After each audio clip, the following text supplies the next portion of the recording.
The battle belongs to the Lord.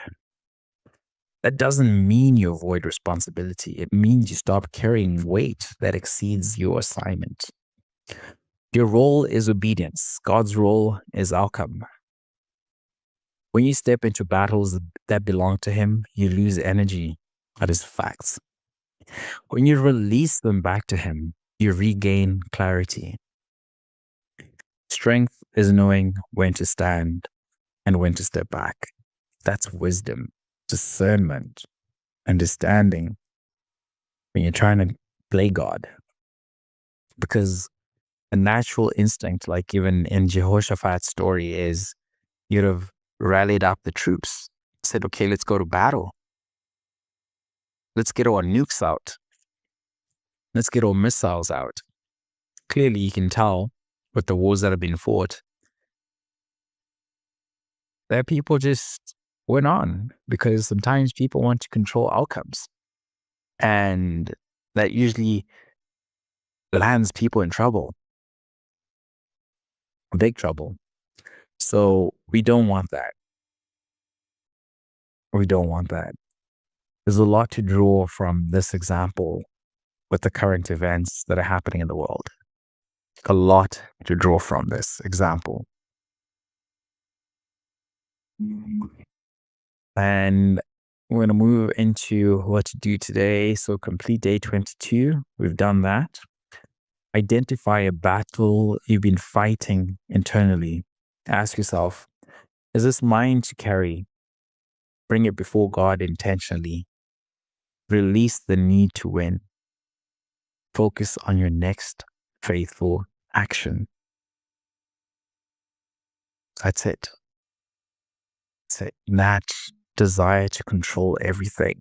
That it's such a desire that's built into us by our culture and society, and it's a positive and it's a negative at the same time,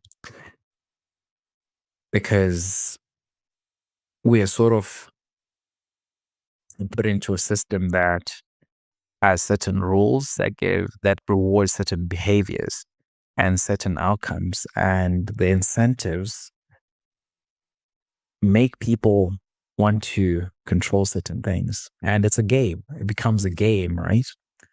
And part of it, it's like looking beyond our world, what is actually going on, the powers that are at bay and people that are involved, the systems, the structures, and just pull off the mask, pull back the curtain and see, okay, what's actually going on? Okay. And then you see that, okay, this is actually, it's just a game. It's just a show, right? And that's what a lot of people are doing, right? Like it's not that serious, but it is serious, right? Most of the things that we worry about in this world, in Jehoshaphat's story, that's a bit different, right? That meant life or death for him and Judah and Jerusalem. That meant life or death. That's a little bit different. But for us, just people that are just here, like we don't have that responsibility of being a king. We worry about things that are not like big, really. Like our worries are very minor compared to what we just read. And we just have to think about, like, okay, what are we doing? What are we worrying about? Are we in alignment with God? Are we praising God? Are we singing, praising God? Are we loving our neighbors? Are we contributing to our communities? That's the real challenge for us as Christians. Are we also showing God's love where we're going, at work, in your church, with your kids, with your spouse, with your partner, with your coworkers, employees, regardless of where you are, all the relationships that you're in? That's the question.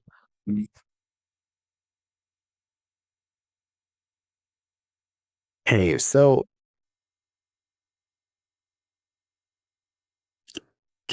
so you're not responsible for controlling every conflict. You're responsible for remaining anchored. So think about, where have you been fighting something that belongs to God? And what battle do you need to hand back to the Lord today? Let's take some time to think about this. So again, remember, trust is not passive. It's choosing peace when control feels easier. Now, let's stay anchored, fam. And this is something that we just have to always remember. Again,